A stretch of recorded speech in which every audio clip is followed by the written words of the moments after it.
Hello दोस्तों, Bhiwani education hub में आपका हार्दिक स्वागत है। मैं आज आपको 9th क्लास की पॉलिटिकल साइंस का 6 लेसन कराऊंगा, जिसका नाम है लोकतांत्रिक अधिकार। अगर आपको ये वीडियो पसंद आती है तो वीडियो को लाइक, शेयर एंड चैनल को सब्सक्राइब करना न भूलें। अगर आप इस लेसन की PDF चाहते हैं तो उसका लिंक डिस्क्रिप्शन में दिया गया है।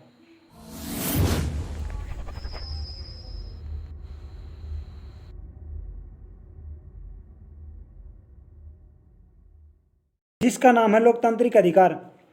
लोकतांत्रिक अधिकार हमने पिछले जो 5 लेसन किए हैं उनमें पढ़ा होगा। अधिकार क्या होता है, लोकतांत्रिक सरकार के बारे में ही पढ़ा है। इस लेसन में हम अधिकारों के बिना जीवन कैसा है, कैसा होता है जीवन, अधिकारों के बिना हम कैसा महसूस करते हैं, उसके बारे में पढ़ेंगे। और इस लेसन में NCERT की बुक में 3 देशों के बारे में जिक्र किया गया है, सऊदी अरब, कोसोवो और भारत। उनके बारे में बताया गया है किस देश में लोकतांत्रिक सरकार है, किस देश में नहीं है, और किस देश में अधिकार किस तरह दिए गए हैं और किस देश में अधिकारों के बिना लोग वंचित हैं, तो वहाँ का जीवन, लोगों का जीवन कैसा है। सबसे पहले गुआंतानामो बे जेल के बारे में दिया गया है NCERT की बुक में। गुआंतानामो बे जेल क्या है? गुआंतानामो जेल क्यूबा में स्थित है। इस पर अमेरिकी नौसेना का कब्जा है। यह क्यूबा के निकट स्थित एक टापू पर स्थित है। इस जेल में अमेरिका की फौज ने क्या किया, दुनिया भर के विभिन्न स्थानों से 600 लोगों को चुपचाप पकड़ लिया। 600 लोगों को चुपचाप पकड़ के इस जेल में डाल दिया, गुआंतानामो जेल में। आगे क्या हुआ, अमेरिकी सरकार कहती है कि ये जो 600 लोग हैं ये अमेरिका के दुश्मन हैं। इन्होंने अमेरिका में जो हमला हुआ था, देखो भी 9/11 की हमला है, 9/11 का हमला। 9/11 हमला मतलब 11 सितंबर 2001 में अमेरिका के पेंटागन और वर्ल्ड ट्रेड सेंटर पर हमला हुआ था। पेंटागन क्या है? अमेरिका का रक्षा मंत्रालय का नाम है पेंटागन। जो 600 लोग गिरफ्तार किए थे उनके परिवार वालों को भी पता नहीं चला। बाद में मीडिया जो खबरों के माध्यम से उन्हें पता चला कि उन लोगों को, जो हमारे परिवार के लोग हैं, उनको गिरफ्तार कर लिया गया है। आगे क्या हुआ, यहाँ तक कि संयुक्त राष्ट्र के प्रतिनिधियों को उन 600 लोगों से मिलने की इजाज़त नहीं दी अमेरिका ने। अमेरिका ही फैसला करती थी किन लोगों को जेल में डालना है, किन्हें नहीं। या किसी जज के सामने वे मुकदमा चला सकते थे और ना ही ये कैदी अपने देश की अदालतों का दरवाज़ा खटखटा सकते थे। अमेरिका ही सिर्फ, जो अमेरिका की सेना थी वे ही निर्णय लेते थे किस अपराधी को जेल में डालना है या किसे नहीं। आगे एमनेस्टी इंटरनेशनल संगठन, जो मानवाधिकार संगठन है, ये क्या है, ये 1961 में बना था। 1961 में बना था। इसका मुख्यालय है लंदन में। इसका मुख्यालय है लंदन में। ये क्या है, ये एक अंतर्राष्ट्रीय मानवाधिकार संगठन है, एमनेस्टी इंटरनेशनल। इसने क्या किया, गुआंतानामो बे जो जेल है उसमें स्थित कैदियों के बारे में सूचनाएं इकट्ठी की और उनके साथ बताया कि ज़्यादती की जा रही है, मतलब उनके साथ अमेरिका कानून के अनुसार व्यवहार नहीं किया जा रहा है। उन कैदियों को भोजन मुंह के बजाय नाक से दिया जा रहा है, जबरदस्ती खिलाया जा रहा है। आगे इसमें क्या हुआ, जो संयुक्त राष्ट्र है उसने एक स्वतंत्र जांच कराई और इस बात की पुष्टि हुई कि वे निर्दोष लोग हैं। कुछ लोग उनमें से निर्दोष हैं, उन्हें निर्दोष करार दिया गया। फिर भी अमेरिका के जो सैनिक थे उन्होंने नहीं छोड़ा। संयुक्त राष्ट्र संघ यूएनओ के महासचिव ने गुआंतानामो बे जेल को बंद करने का आदेश दिया। फिर भी इस जेल को बंद करने के आदेश को पालन नहीं करते हुए इन अपीलों को मानने से इनकार कर दिया और इस जेल को बंद नहीं किया गया। आगे सऊदी अरब के बारे में नागरिक अधिकार। सऊदी अरब देश एक मुस्लिम देश है। यहाँ पे एक वंश का शासन नहीं चलता है। इस देश में एक वंश का शासन चलता है और राजा या शाह को चुनने या बदलने में लोगों की कोई भूमिका नहीं होती। आगे शाह ही विधायिका, कार्यपालिका के लोगों का लोगों का चुनाव करते हैं, जजों की नियुक्ति करते हैं, नियुक्ति सहा करते हैं और उनके फैसलों को भी पढ़ सकते हैं। लोग कोई राजनीतिक दल या संगठन नहीं बना सकते, मीडिया या शाह की मर्जी के खिलाफ कोई खबर नहीं दे सकते। क्या है, इस देश में जो शाह कहता है उसके अनुसार होता है, न तो मीडिया वाला खबर छाप सकता, न कोई अपने अनुसार जो कानून के विरुद्ध वो काम कर सकता।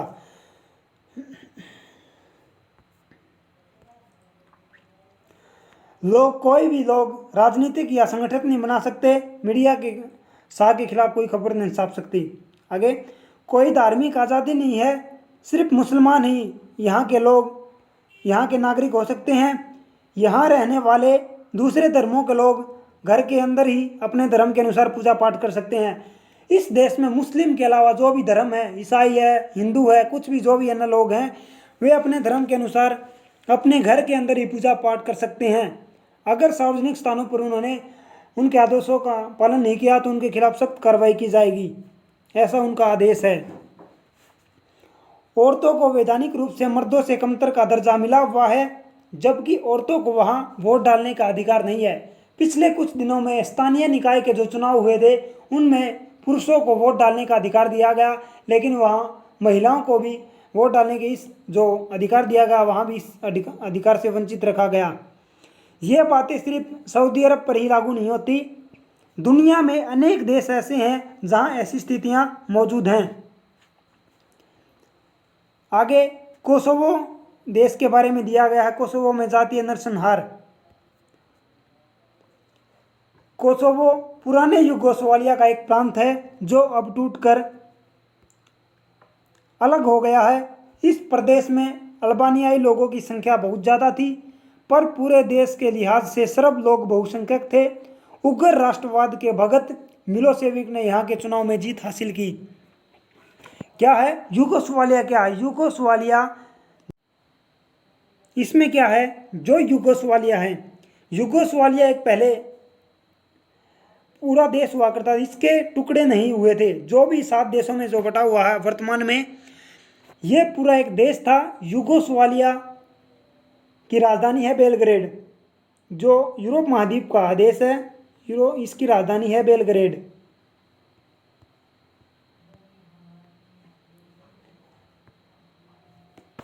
आगे क्या है, यूगोस्लाविया यूरोप महाद्वीप का हिस्सा है।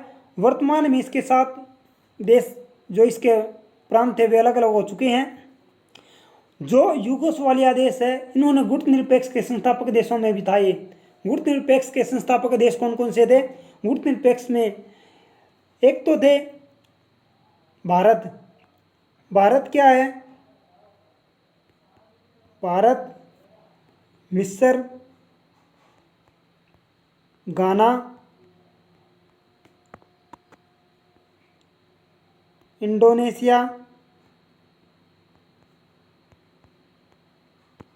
ये सभी देश जो मैंने बताए आपको, ये गुट निरपेक्ष के संस्थापक देश थे। जो गुट निरपेक्ष का पहला सम्मेलन हुआ वो यूगोस्लाविया की राजधानी बेलग्रेड में हुआ था अप्रैल 1961 में। 1961 में, अप्रैल 1961 में इसका पहला सम्मेलन हुआ था। आगे क्या हुआ, इस प्रदेश में अल्बानियाई लोगों की संख्या बहुत ज़्यादा थी, पर पूरे देश के लिहाज से बात की जाए तो सर्ब लोगों बहुसंख्यक थे, बहुत ज़्यादा में थे। सर्ब लोगों का जो राष्ट्रभगत था मिलोसेविक ने यहाँ पे चुनाव में जीत हासिल की। अब चुनाव हुए तो इसका मतलब कोसोवो एक लोकतांत्रिक देश है। इस देश में लोकतांत्रिक देश होते हुए भी लोगों को अधिकारों से, कुछ अधिकारों से, एक समुदाय के लोगों को अधिकारों से वंचित रखा गया। वो समुदाय था अल्बानियाई समुदाय था। इन समुदाय के लोगों के साथ क्या किया, मिलोसेविक ने इन लोगों को देश से निकालने का फैसला लिया। या तो हमारी अधीनता स्वीकार करें या इस देश से निकल जाएं। इनके साथ प्रताड़ित किया, इन्हें यातनाएं दी गई। आगे चलकर इन लोगों में क्या हुआ, सर्ब और अल्बानियाई लोगों के बीच आपसी मतभेद हो गया, जिससे जातीय नरसंहार फैल गया। काफ़ी एक दूसरे के टकराव के कारण देश में गृह युद्ध चल पड़ा, जिससे काफ़ी लोगों की, बहुत ज़्यादा संख्या में लोगों की मृत्यु हुई। आगे Bosnia Herzegovina, Croatia, Macedonia, Montenegro, और सर्बिया, स्लोवेनिया, ये सभी देश आज स्वतंत्र देश हैं जो कभी यूगोस्लाविया के प्रांत हुआ करते थे। इसमें मोंटेनिग्रो क्या है? मोंटेनिग्रो बात की जाए तो एक यूएनओ का सदस्य देश है। मोंटेनिग्रो 192वां सदस्य है। मोंटेनिग्रो अगर वर्तमान में कुल 193 सदस्य हैं यूएनओ के, 193वां सदस्य है दक्षिण सूडान। वर्तमान देश है दक्षिण सूडान। आगे अधिकार। अधिकार क्या होता है? अधिकार किसी व्यक्ति का अपने लोगों, अपने समाज और अपनी सरकार से दावा होता है। ये कुछ अधिकार हमें समाज से स्वीकृत होते हैं और कुछ हमें सरकार न्यायालय द्वारा स्वीकृति मिली होती है। आगे भारतीय संविधान में अधिकार। भारतीय संविधान में अधिकार, हमारे अधिकारों की बात की जाए तो हमारे संविधान में जब संविधान बना उस वक्त अन्य देशों के संविधान से कुछ लिया गया है और ज़्यादातर 1935 के भारत शासन अधिनियम से लिया गया है। अगर बात की जाए अधिकारों की तो मौलिक अधिकारों को अमेरिका के संविधान से लिया गया है। अधिकारों को अमेरिका के संविधान से लिया गया है।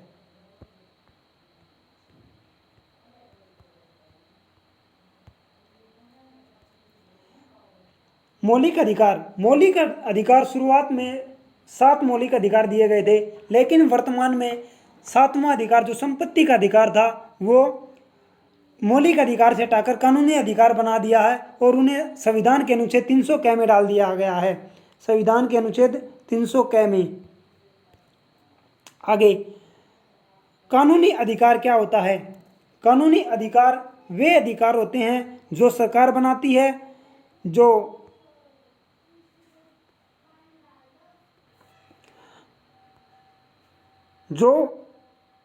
सरकार बनाती है तो जनता यानी समाज की भलाई के लिए ज़रूरी होते हैं।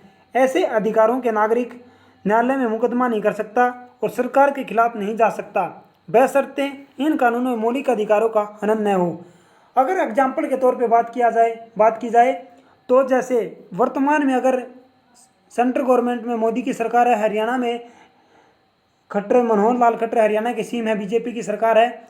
अगर वेकेंट सीट हैं और फिर भी अगर ये नौकरी नहीं निकाल रही है, भर्ती नहीं कर रही है, तो हम इनके खिलाफ कोर्ट का दरवाज़ा नहीं खटखटा सकते। ये कानूनी अधिकार है। आगे राजनीतिक अधिकार। भारतीय संविधान में नागरिकों को राजनीतिक अधिकार के रूप में वोट डालने का अधिकार दिया गया है। अगर वोट डालने का अधिकार, जो वर्तमान में वोट डालने की उम्र 18 वर्ष है, 18 वर्ष, इससे पहले 21 वर्ष हुआ करती थी वोट डालने की उम्र। वोट डालने की उम्र 18 वर्ष कब की गई? 61वें संविधान संशोधन के तहत 1989 में भारत में 61वां संविधान संशोधन हुआ, जिसके तहत वोट डालने की उम्र 18 वर्ष कर दी गई। बहुत बड़ा बदलाव था ये भारत में। उसके बाद राजनीतिक अधिकार। राजनीतिक अधिकार क्या होते हैं? भारतीय संविधान में नागरिकों को राजनीतिक अधिकार के रूप में वोट डालने का अधिकार दिया गया है। आगे मौलिक अधिकार।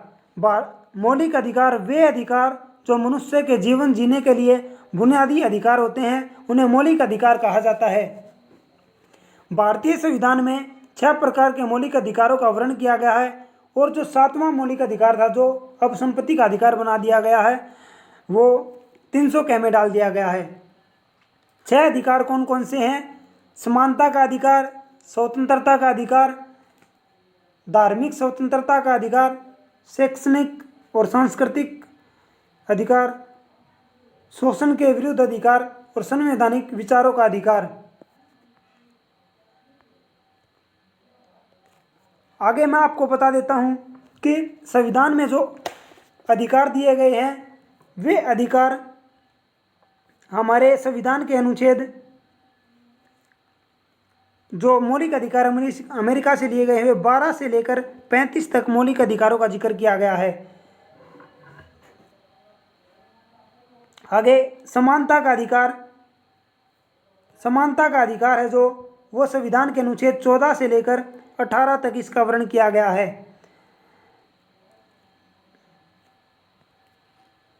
आगे हम इनको डिटेल में पढ़ लेते हैं। समानता का अधिकार। समानता के अधिकार के अनुसार देश में छुआछूत, ऊंच नीच और अस्पृश्यता को गैर कानूनी करार दिया गया है। समानता के अधिकारों की बात की जाए तो संविधान के अनुच्छेद 14 से लेकर 18 तक इनका जिक्र किया गया है।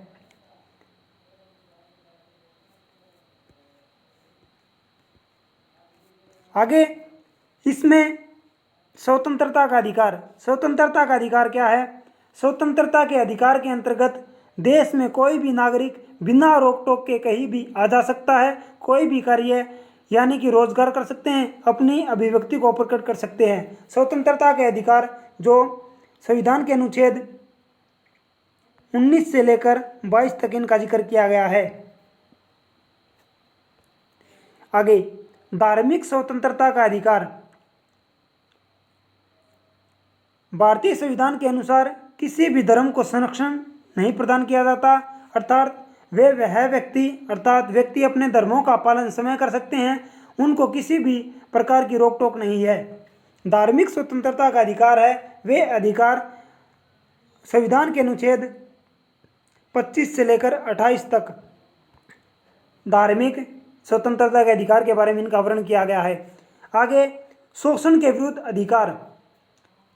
समानता स्वतंत्रता का अधिकार देते समय संविधान निर्माताओं ने इसका ख्याल रखा किसी भी नागरिक का शोषण न हो, ताकि शक्तिशाली कमजोर वर्ग के लोगों का शोषण न कर सकें, खासतौर से महिलाओं का शोषण। अगर बात की जाए शोषण के विरुद्ध अधिकार, संविधान के अनुच्छेद 23 और 24 में इनका दिया गया है। संविधान के इस अनुच्छेदों में जो 23 और 24 में शोषण न हो, 14 वर्ष से कम आयु के बच्चे कारखानों में काम न कर सकें, महिलाओं का ज़्यादातर शोषण नहीं किया जा सके। आगे शैक्षणिक और सांस्कृतिक अधिकार। भारतीय संविधान में शैक्षणिक और सांस्कृतिक अधिकार विशिष्ट तौर से अल्पसंख्यकों की संस्कृति को बचाए रखने के लिए बनाया गया है, ताकि अल्पसंख्यक जो कम मात्रा में जिनकी संख्या किसी भी धर्म का हो तो वे अधिक शिक्षा से वंचित न रहे और उन्हें हर तरह की सांस्कृतिक जो भी भारत में अन्य धर्मों के लोगों के पास अधिकार हैं उसी तरह उनके भी अधिकारों का आनंद न हो। आगे संवैधानिक उपचारों का अधिकार। संवैधानिक उपचारों के अधिकार के अंतर्गत सभी नागरिकों को उनके अधिकारों का आनंद प्रतीत होता है या उनके अधिकारों का आनंद हो रहा है तो वह न्यायालय की शरण में जा सकते हैं। मौलिक अधिकारों की सुनवाई का सीधा सर्वोच्च न्यायालय या हाई कोर्ट में जा सकते हैं या उनकी सुनवाई हाई कोर्ट में हो सकती है। मौलिक अधिकार लागू करने के लिए कोई भी नागरिक न्यायालय की शरण में जा सकता है। जो आज ये लेसन कराया है मैंने, ये 9th क्लास की पॉलिटिकल साइंस का लास्ट लेसन था। इसके बाद हम 10th क्लास की एनसीईआरटी से पॉलिटिकल साइंस शुरू करेंगे। थैंक यू दोस्तों।